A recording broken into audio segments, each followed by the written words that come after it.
할렐루야.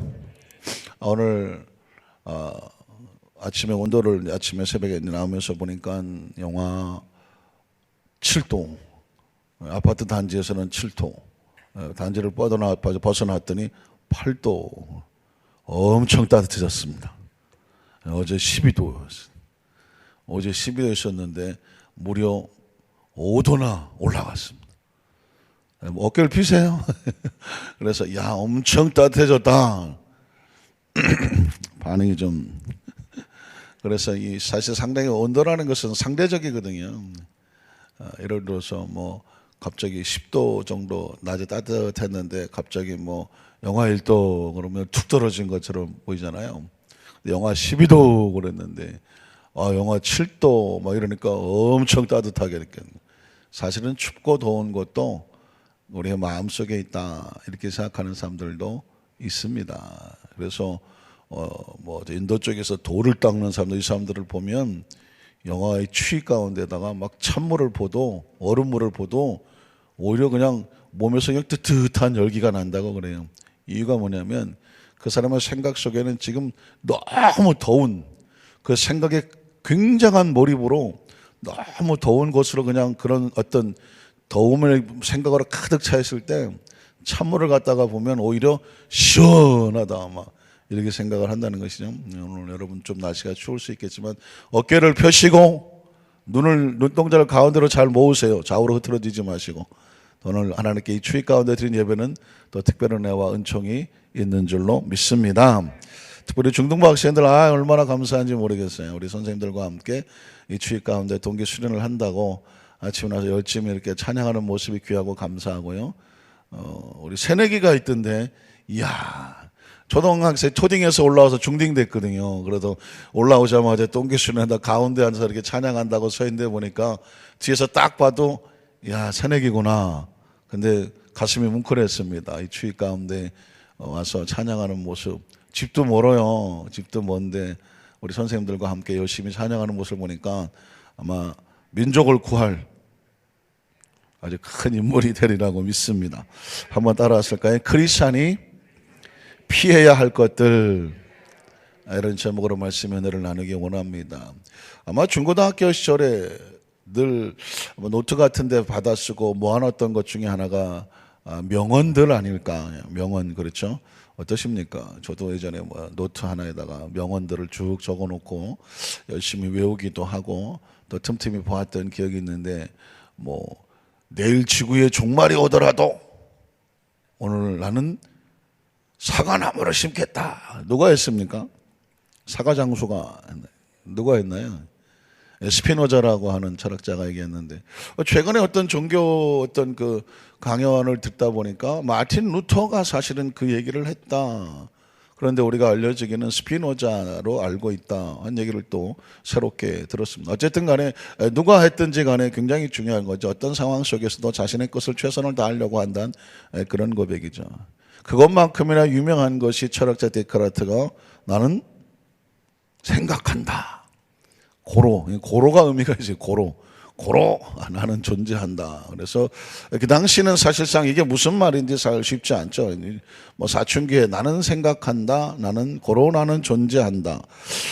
이게 사실은 쉽게 들어오는 말은 아니지만 삶을 살아다 보니까 저 사람이 얼마나 많이 생각이라고 하는 사색, 숙고, 그렇죠? 굉장한 이 깊은 사색 속에서 자신의 존재에 대해서 어떻게 내가 존재한다는 것을 증명하고 또 입증하고 말할 수 있을까 하다가 역시 철학자답게 깊은 사색 속에서 생각이라는 것을 끄집어냅니다. 내가 생각할 수 있구나. 내가 생각할 수 있다는 그 순간 나는 존재하는 것이구나 라는 표현을 썼단 말이죠.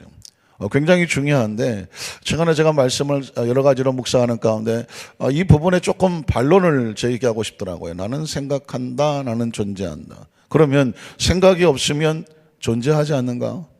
맞을 수 있어요. 생각이 없는 놈 그 존재한다고 할 수가 없겠죠. 그러나 실제적으로 아직 막 갓 태어난 어린아이들에게 무슨 자기 나름대로 본능적인 생각이 욕구가 있겠지만, 나는 생각한다고 말한다는 것은 일종의 자신의 존재에 대한 자각이거든. 자각.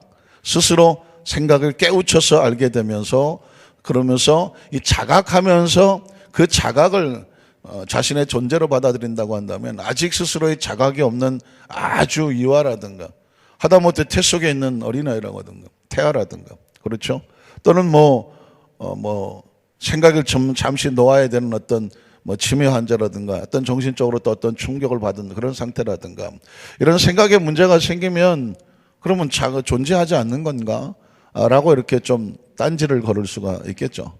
물론 나름대로 준비를 많이 했겠지만 그래서 제가 이렇게 바꿔봤습니다. 나는 생각한다, 나는 존재한다를 데카르트가 말했다면 여의도 순복음한선교회 김유희 목사는 이렇게 말합니다. 나는 존재한다. 고로 나는 존재한다. 나는 존재한다. 고로 나는 존재한다. 이제 우리 또 방송사에서 저렇게 써놓으니까 대단한 것처럼 보입니다. 왜냐하면 존재한다는 그 사실 하나로 인해서 존재한다는 것을 완벽하게 커버할 수 있습니다. 그러니까 존재하는 것만 이렇게 말할 수 있어요. 나는 존재한다. 존재하지 않으면서 나는 존재한다라고 말할 수가 없다는 얘기죠. 오늘 왜 이렇게 어렵냐 이렇게 하실 수 있겠죠. 우리가 가만히 생각해 보면 우리가 믿는 것은 하늘이 존재하고 땅이 존재하고 그리고 내가 존재하는. 그래서 여러분 이 중국 사람들은 천지인이라고 해서 하늘과 땅과 사람에 대해서 굉장히 심오한 사상들입니다. 그런데 제가 가만히 생각해 보니까 하늘이 존재하고 땅이 존재하고 내가 존재한다. 그러니까 존재를 생각해야 존재할 수 있어야 존재하는 건데 크리스찬과 넌 크리스찬의 차이는 뭐냐? 크리스찬은 놀랍게도 하늘이 존재하는 것을 믿는 사람입니다. 거기서 말하는 하늘이란 하나님의 나라죠. 하나님이요 창조주라는 것입니다. 넌 크리스찬은 이 세상의 존재는 땅의 존재를 믿을지 모르지만 하늘의 존재가 믿어지지 않는 거예요. 하늘의 존재를 믿을 수가 없는 것입니다. 그러니까 하늘의 존재를 믿지 않는 사람들은 안타깝지만 하나님을 모를 수밖에 없는 거예요. 이 새벽에 나온 우리들이 넌 크리스찬과 다른 게 있다고 하면 우리는 무엇을 믿습니까? 하늘을 믿습니다. 하늘의 존재를 믿는 거죠. 그 하늘은 천국과 지옥일 수가 있겠고 이 땅의 존재, 이 세상은 피할 수 없는, 부인할 수 없는 존재죠. 눈에 보이는 자각할 수 있는 거니까. 그리고 또 하나 존재는 내가 나의 존재를 믿는다는 것인데 제가 왜 서론에 이런 철학적인 명제를 가지고 얘기를 시작하느냐 하면 이 땅의 존재를 믿고 자신의 존재를 믿는 사람들이 오늘 성경에 보니까 이 땅에 존재하면서 반드시 피해야 될 것이 있더라고요. 그러니까 크리스천으로서는 당연히 피해야 되고 이 땅에 존재하는 사람들은 당연히 피해야 되는 거예요. 우린 크리스천의 입장에서 오늘 성경 이야기를 이렇게 한번 접근해 보려고 하는데 하나님께서 우리에게 하나님의 자녀들에게 우리 중등부 학생들에게 여기 모두에게 이런 건 피해야 된다. 존재하는 한 하면서 말씀하신 것이 있다면 우리 첫 번째로 분별 없는 약속 보증을 피해라. 한번 따라하실까요? 분별 없는 보증을 피하라. 잠언 6장 1절로 2절을 보면 이렇게 말합니다. 내 아들아 내가 만일 이웃을 위하여 담보하며 타인을 위하여 보증하였으면 내 입의 말로 내가 얽혔으며 내 입의 말로 인하여 잡히게 되었다. 여기서 말하는 보증과 담보라고 하는 것은 물론 정상적인 상황 속에서 모든 것이 안전한 상황 가운데서 이루어진다고 하면 그거는 일종의 어떤 삶에 있어서 약속이고 또 계약이고 또 안전하고 이런 것만 된다고 하면 이게 잘못될 수는 없을 거예요. 그러나 분별 없는이라고 제가 말씀을 드렸죠. 어떤 순간의 욕심이라든가 또는 어떤 동정이라든가 어떤 상황에서 책임질 수 없는 것에 대해서 약속해 놓았거나 보증해 놓았거나 담보해 놓았을 때에 안타깝지만 이거는 치명적인 자신에게 위험이 될 수가 있다는 것입니다.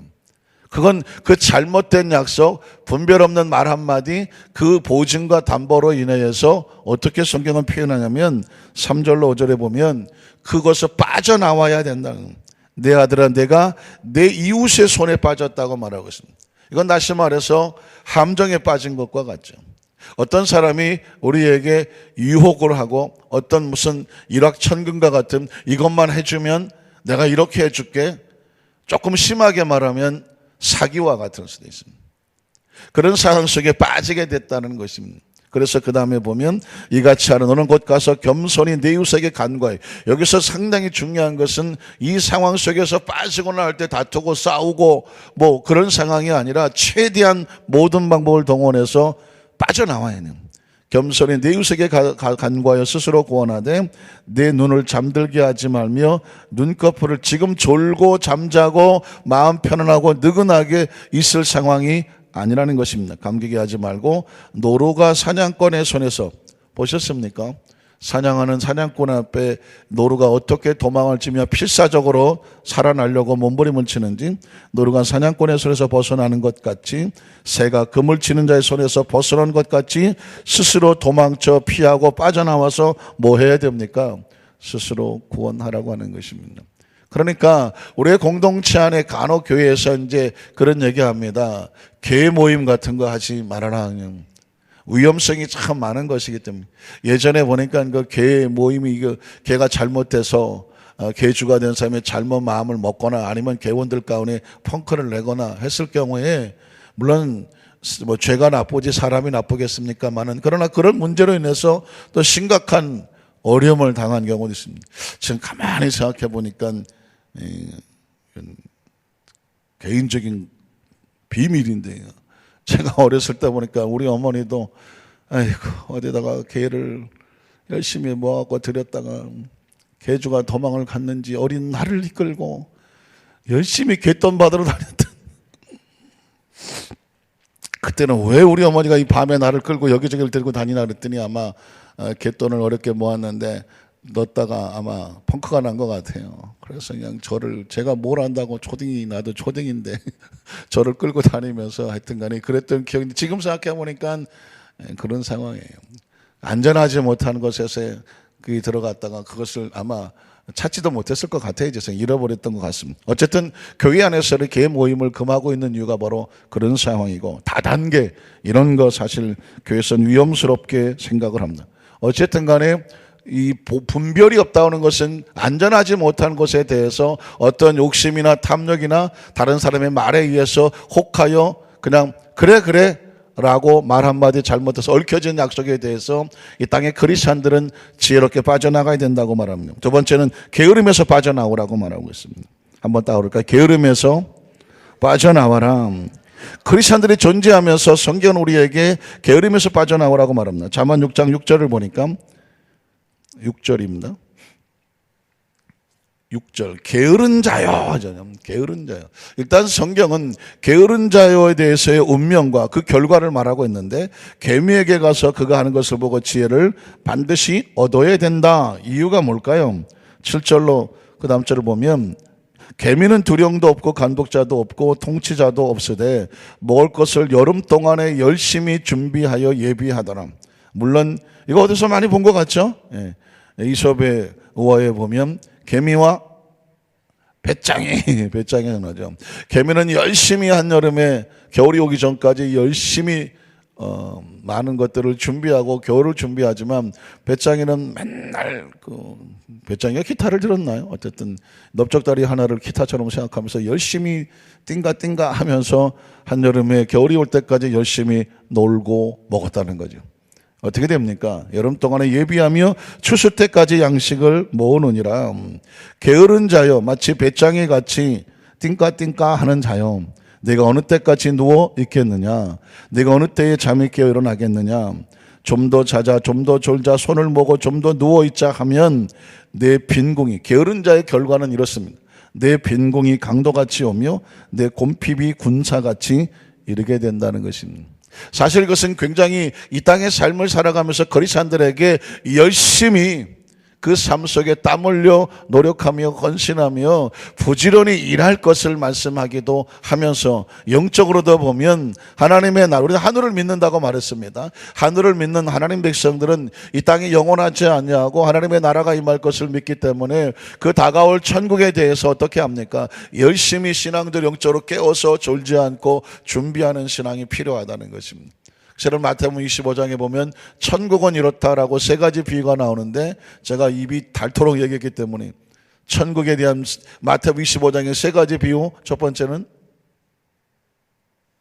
열처녀의 비유, 마태복음 25장입니다. 그 다음에 달란트의 비유, 그 다음에 양과 염소의 비유. 이건 전부 천국에 대해서 원리를 말하고 있는 겁니다. 그 중에 달란트의 비유와 열처녀의 비유를 보면 게으른 자의, 영적으로 게으른 자, 깨어있지 못한 자, 천국을 준비하지 못한 자, 세상에 좀 더 절고 좀 더 자자고 세상에 취해있는 자에게는 슬기로운 처녀 같지 않는 게으른 처녀들에게는 어떻게 됩니까?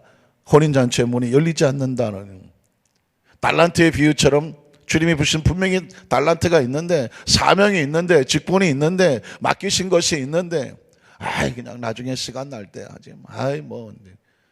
땅속에 묻어둔 것 같았다. 주인이 왔을 때 어떻게 되더라? 오히려 악하고 게으른 자여라고 하네요. 그러니까 이 땅의 삶을 살면서 우리가 게으르지 않도록 부지런히 착하고 충성되도록 성경 우리에게 이미 구약시대부터 잠언 성경을 통해서 우리에게 메시지를 주고 있습니다. 마지막 세 번째로 불량한 자와의 사귐에서 벗어나라는 것입니다. 이 땅의 삶을 살면서 이건 굉장히 중요한 것입니다.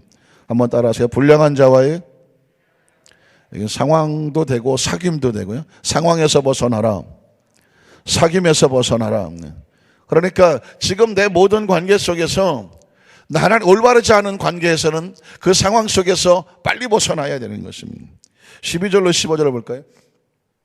불량하고 악한 자는 고부러진 말을 하고 다니며 눈짓을 하며 발로 뜻을 보이며 손가락질을 하며 그의 마음에 패역을 품으며 항상 악을 꾀하여 다툼을 일으키는 자라. 그러므로 그의 재앙이 갑자기 내려 당장에 멸명하여 살릴 길이 없을 것이다. 그러니까 이 불량한, 여기서 그냥 한마디로 말해서 하나님이 기뻐하지 않는 죄악의 상황이라고 할 수 있고요. 악한 상황, 유혹의 상황, 이런 사람을 피해야 돼요. 특별히 중등부 학생들, 또 중고등부 학생들, 젊은 학생들은 자라는 과정 속에서 어리도 중요하고 친구도 중요하고, 요 시기 때에는 엄마 아빠보다는 친구가 더 중요하거든요.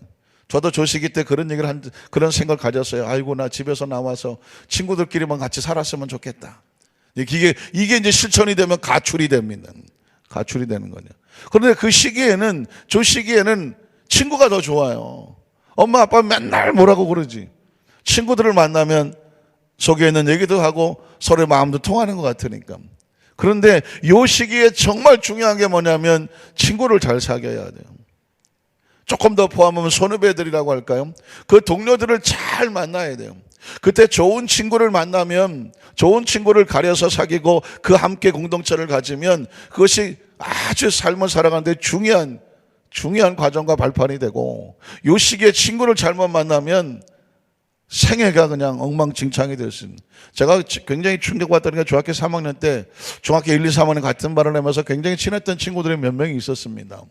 그런데 고등학교를 가면서 이제 서로 헤어졌어요. 고등학교를 이렇게 달라지면서 헤어졌는데, 고3 때쯤으로, 고2나 고3 때 여름 크리스마스 준비를 하느라고 제가 사실은 이제 한남동에 살고 교회가 이태원에 있었어요. 그래서 이제 크리스마스 준비를 하고 가는데 어떤 한 젊은 친구 하나가 머리를 빡빡 깎고 술이 막 완전히 채갖고 길거리에서 막 헤매고 있더라고요. 그래서 뭐 저런 놈이 있나, 저 큰일 나겠네 그러고 하다 얼굴을 딱 보니까 우리 젊은 친구들을 말하면 저한테 베프야, 베프. 베스트 프렌드였어. 아주 친한 친구였어. 중학교 졸업 때 헤어지고 나서 한 3년 만에 길거리에서 만난 거예요. 너 왜 그러냐? 이게 소년에서 나온 지가 얼마 안 됐어. 머리 빡빡 깎고 소년원에서 나와갖고 길거리에 그 크리스마스 추운 때에 술 취해서 길거리를 돌아다니더라고요. 그래서 너무 반가운 나머지 인사를 했더니 이놈은 술이 취해서 정신 나갔고 내 옆에 있는 친구한테 막 시비를 걸고 그래서 야 그래 다음에 보자. 그리고 그냥 엄격하게 피했던 기억이 나는데, 나중에 보니까 그 중학교 때까지 그렇게 열심히 공부도 하고 거의 뭐 저하고 뭐 이렇게 성적을 다투던 그런 친구였는데 고등학교를 가면서 친구를 잘못 만났어요. 그래갖고는 소년원까지 가게 되는. 저는 교회에서 자랐기 때문에 내가 아는 사람들은 다 교회에서 만난 친구들 뿐이에요. 그러니까 그런데 벗어나고 어울리고 할 상황도 안 되고 그런 여건도 아니고 그럴 기회도 없었어요.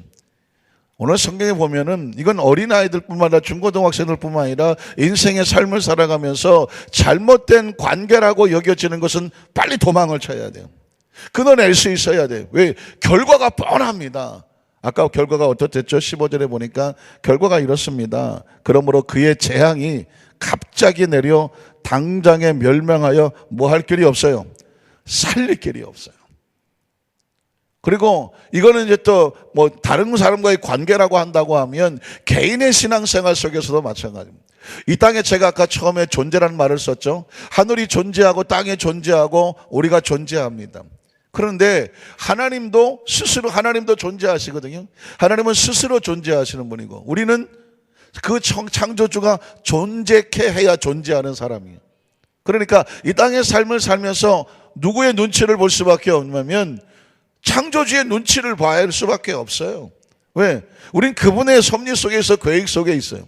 그렇다고 한다면 무엇을 지키고 무엇을 피하고 살아야 되느냐?